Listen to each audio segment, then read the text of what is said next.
Hello everyone, welcome to knowledgeola.com.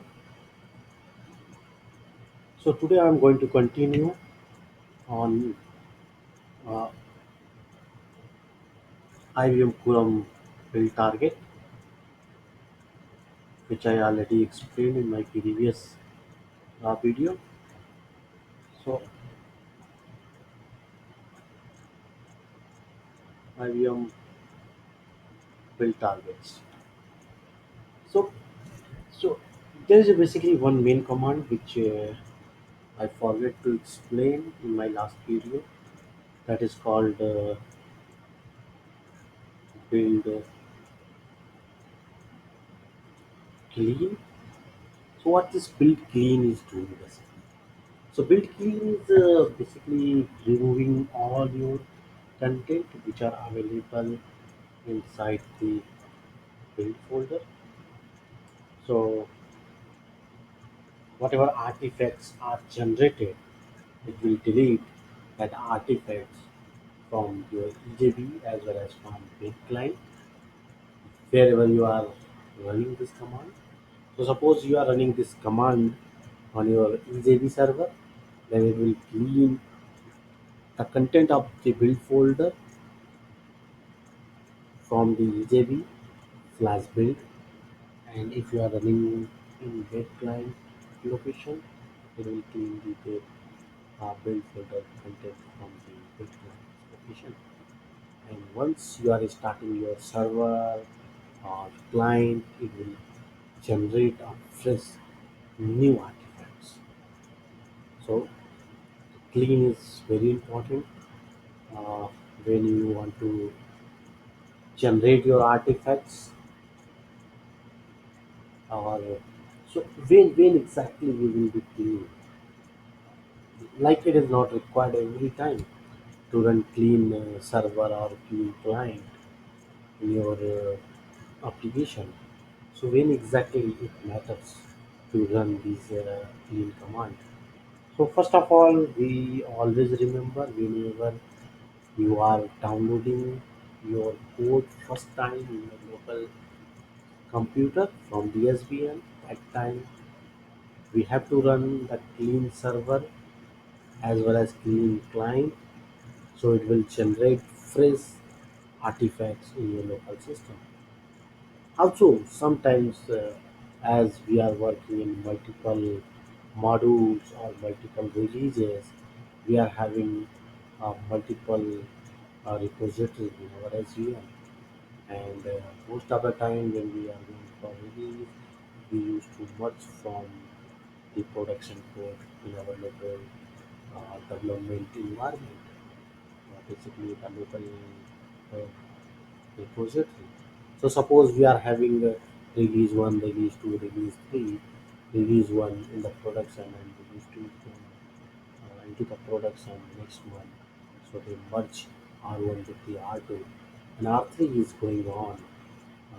That might be a release after 6 months. So what R3 people used to do, they will merge all the code from R1 as well as from R2 to R3. And so whenever any kind of merge is happening in the code base, that time also I will suggest to run the clean server and clean client, because in other release might be they change some package structure, or maybe they remove some files and place in some other folder structure. So better to go for clean client and clean server. So everything will be generated uh, new in your local system. So your system will behave in the correct way. Otherwise, there might be a chances of failure or getting server, a file not found exception. So there are a lot of chances. So my suggestion is to run the clean server and clean client whenever any merging is happening or you are installing any new module in your uh, application. So run clean. Okay. So apart from this, I will start today. I will discuss something about what we are saying.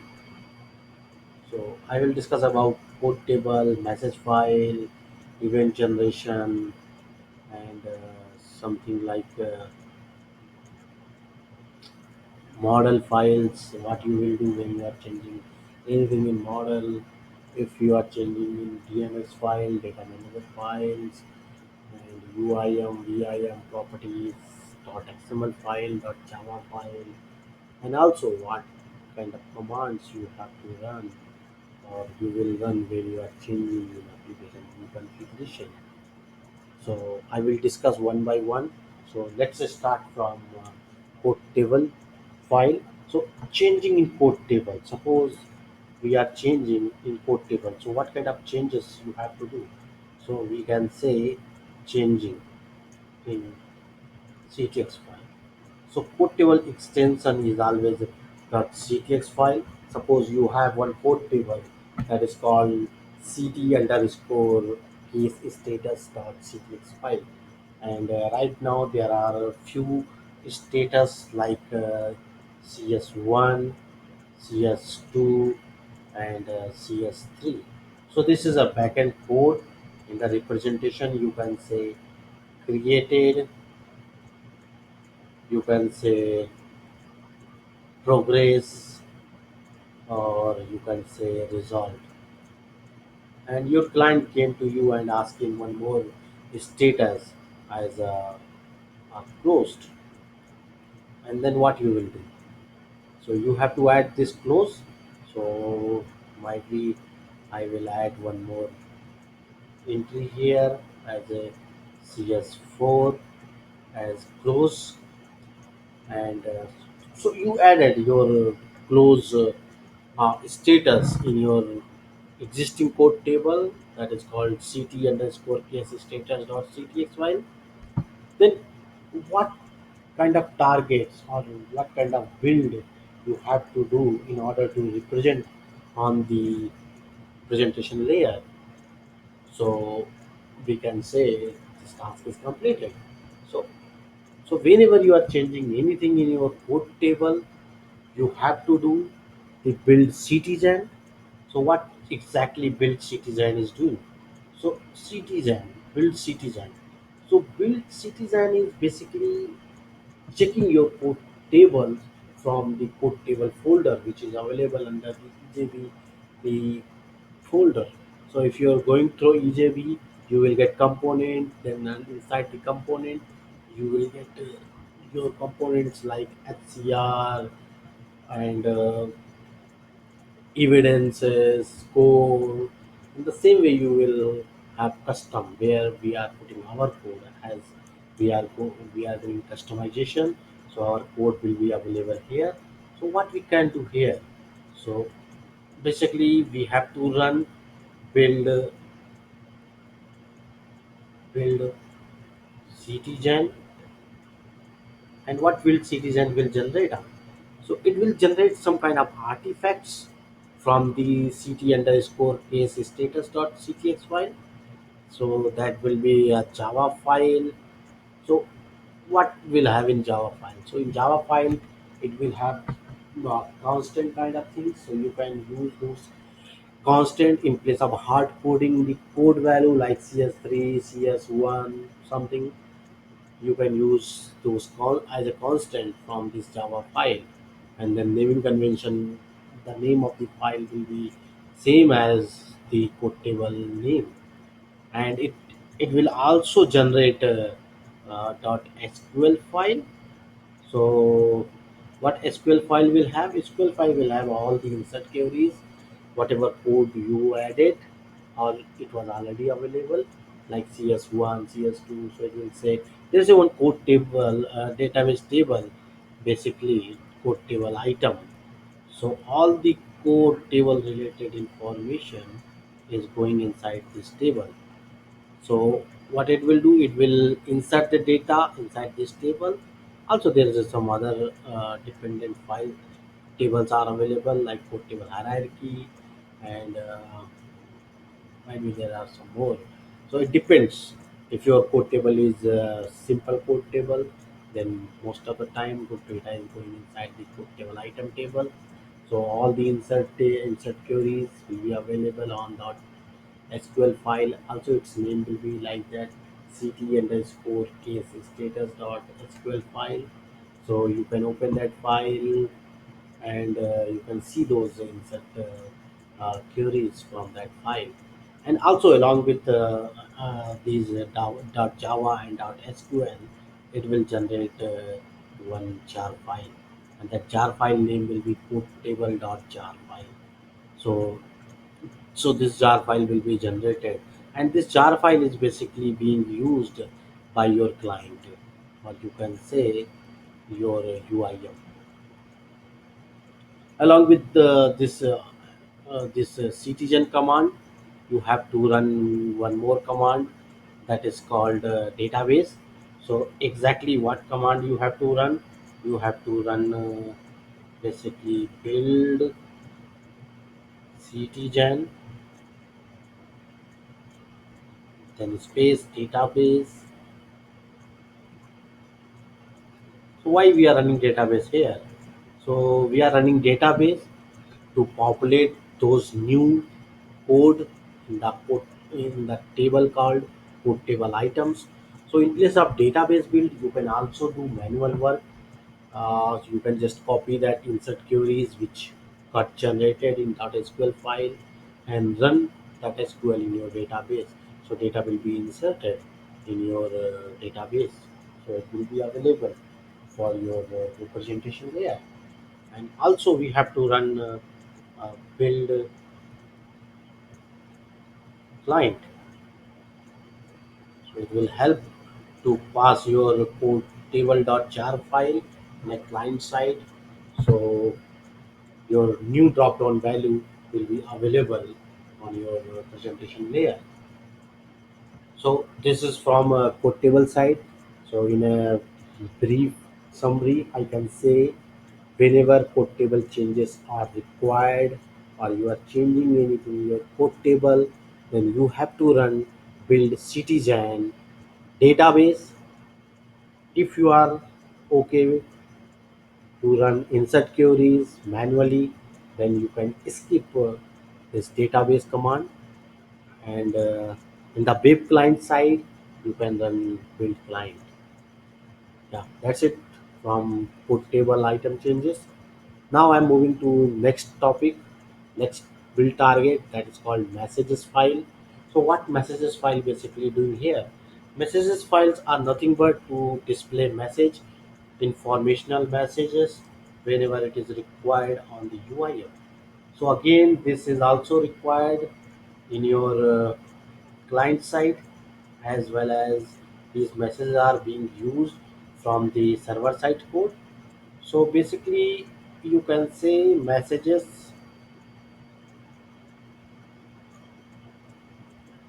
are being used from client as well as from your server, and where it is residing. So it is residing inside the EJB component.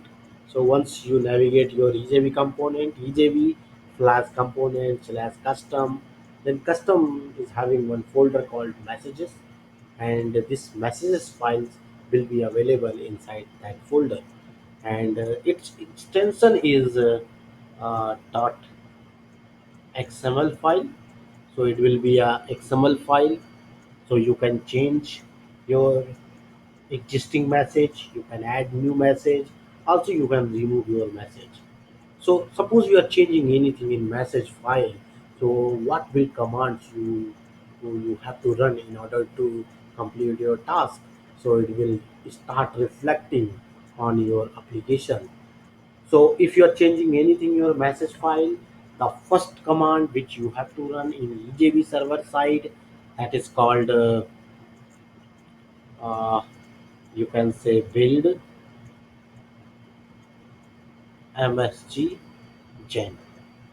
So this is a command which you have to run. Again, I am saying msg gen. So you have to run first this command msg gen. This is nothing but message generation.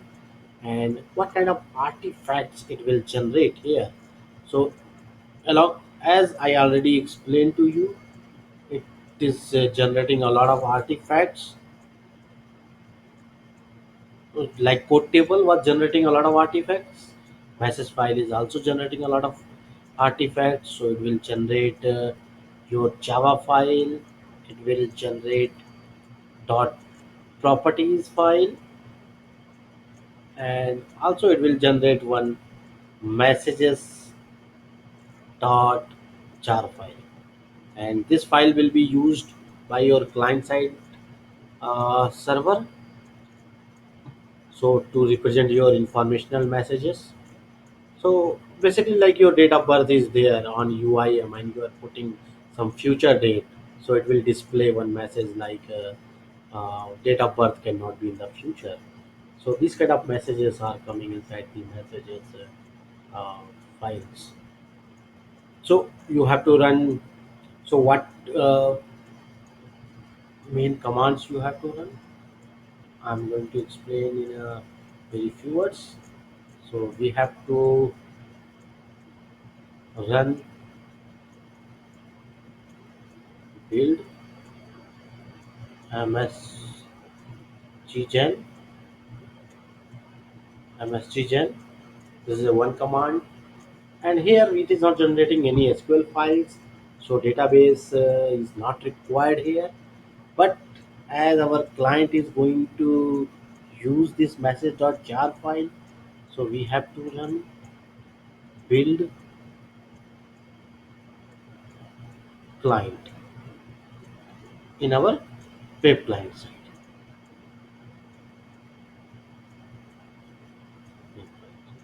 So build msggen will be executed at EJB server side, and build client will be executed in web client side. And once you refresh your Eclipse and start the server, then your changes will be reflected. Okay, so I'm moving forward to the next build target. I will discuss more about model.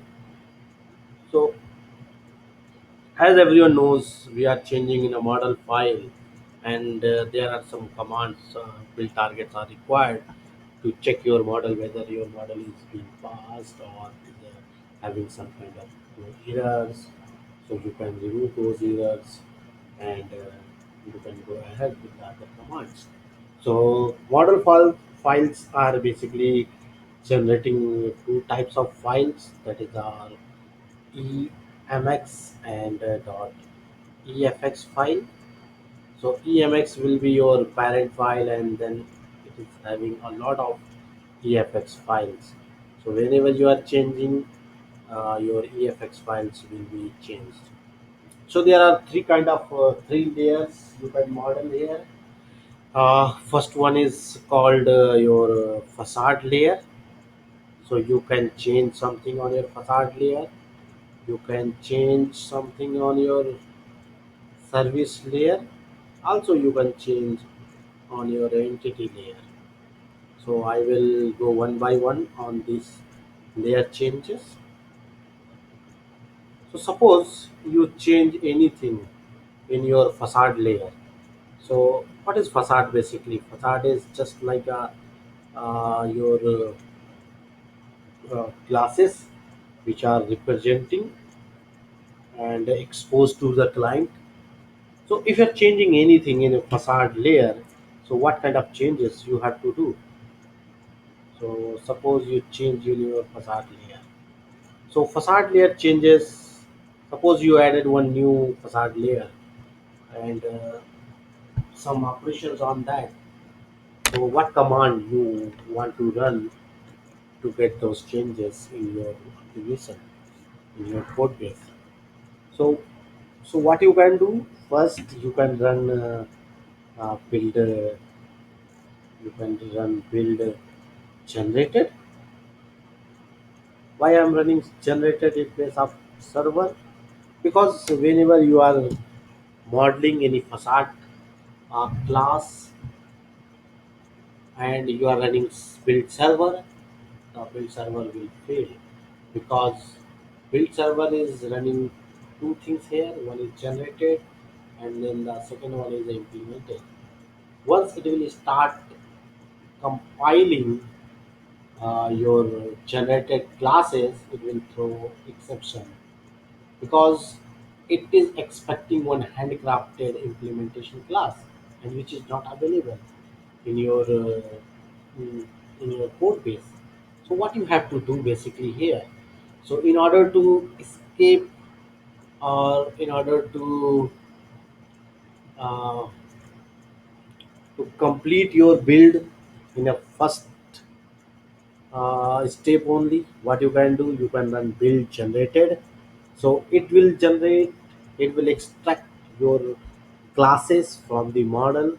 So it will generate your .java file for from the model, from the RSA, inside the factory interface, and your basically base. And then what you have to do after this, so once your generated is passed, then refresh the eclipse. Once your eclipse is refreshed, it will throw one uh, compilation issue in your eclipse that requires one implementation class.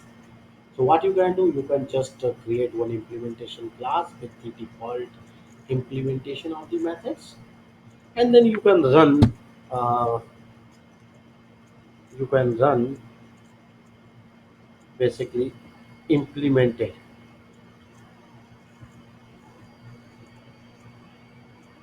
So what implemented will do? Implemented command build commands will uh, compile all your handcrafted SQL, all handcrafted Java files, means whatever Java files are available, it will compile those to those in a .class file, and then it will create implementation .jar file. And once your implemented build target is passed, then you have to run one more command that is called database. So why we are running database here? Because we have to insert the security identifier in the database. So in order to insert your security identifier, you have to run database. If you want to escape the database build, what you can do, there are some security related tables are available, like SID, FID, security identifier, functional identifier. So there are three tables are available which you need to insert the uh, data related to your new operation and your new facade class. So once your database is passed, then you have to, and also if you are using these new facade facade class and operation in any UIM file, then you have to run the build client as well. Okay, so we have to run the client. So if we are not using this facade and operation in any of the UIM and VIM, then client build is not required there. But basically, whenever we are writing in facade class, we are writing for presentation view only. So most of the time, we are adding those facade class and methods on UIM or VIM. So we have to do that language. So whenever we are changing anything in a facade class, or if you are adding a new facade class, then you have to do build generated. Once your build generated is finished, then you have to create your uh, handcrafted implementation class. And once your implementation class is available in your code base, then you have to run the build implemented command and build database in EJB server sites. And if your facade and operation is being used from the client side .uim or .vim, then we have to do the build client in the client side. Once you completed these commands, then refresh your Eclipse, start your server, and validate your changes using the UI or maybe JU programming. Okay, so that's it from facade. So I'm moving towards the service layer. So if we are having any changes in service layer, what kind of build targets we have to run? So service layer basically.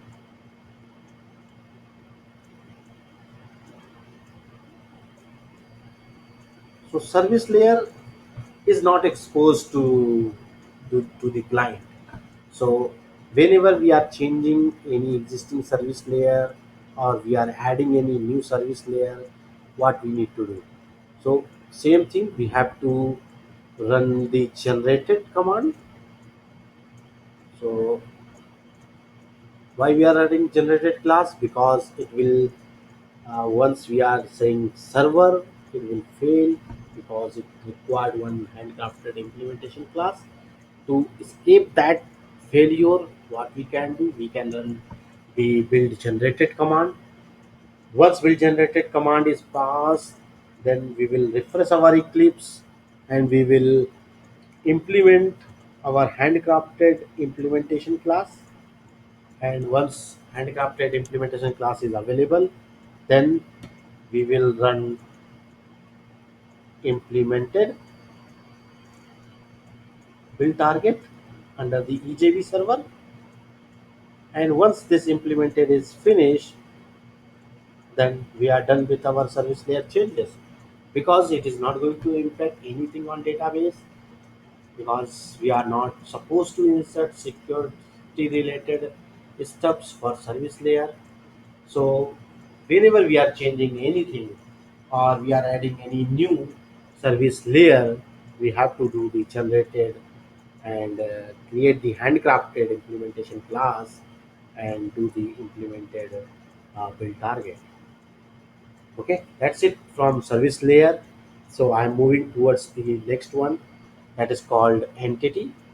So what is entity here basically in RSA? So entity is nothing but to represent your database and database related operations. So whenever, so entity here, entity. So whenever you are adding or changing any entity, any existing entity, suppose you want to add one new entity, or maybe your requirement is to add some operation, or maybe some column in your existing entity, then what commands, what build targets you have to run to achieve your target, achieve your work. So whenever you are adding or changing anything in your entity, you have to run the build server as well as database. So you have to run build server, build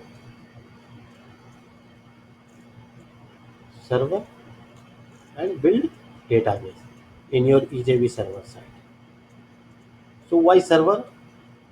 Because it will generate all the artifacts inside the INTF, means interface, base, and your factory, and database will convert those entities into a database tables. So suppose we are adding any new entity called reporter, in which we are having first name, last name, address, then it will generate all your artifacts in your EJB server side, as well as it will generate some kind of TDL, and it will insert or it will create a new table in your database with the name as server. Okay, so this is required for entity changes. So whenever you are changing or adding new entity, you have to do the build server as well as database. And also sometimes we are enabling pre-insert, post-insert, or pre-modify or post-modify your entity. At that point of time, what you need to do. So suppose you enable your pre-insert or post-insert or maybe pre-modify or post-modify. Then at that point of time, you have to follow the facade structure which we did.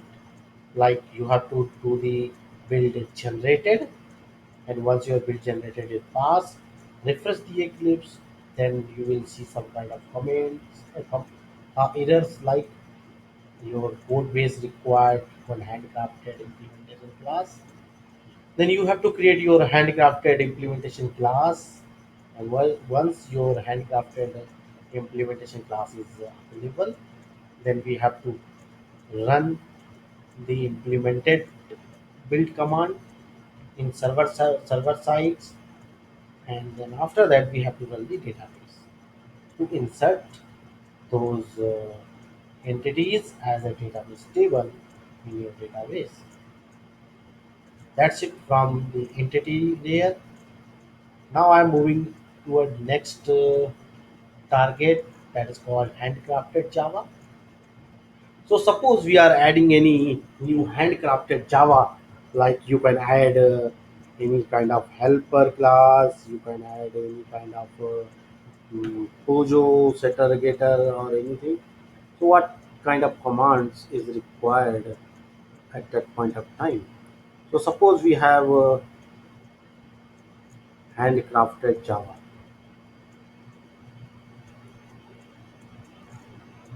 So what kind of command is required here? So what you can do, uh, if any handcrafted Java file you are creating, then we have to run one command that is called implemented. So once you run your implemented command, it will generate one implementation.jar file.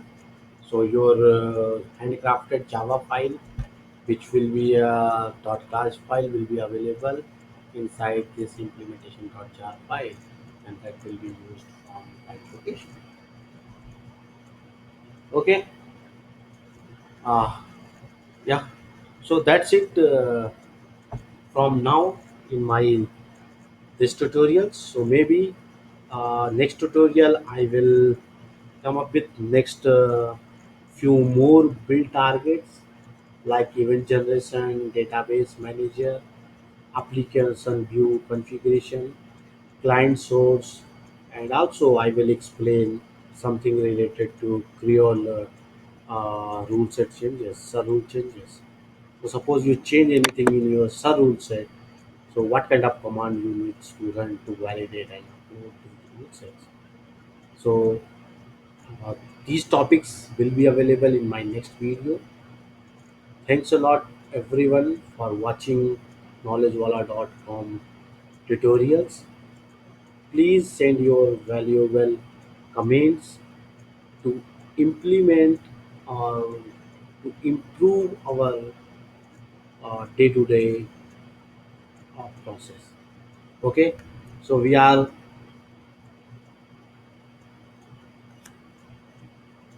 looking for your valuable comments. Okay, thanks a lot. Bye. Have a nice day.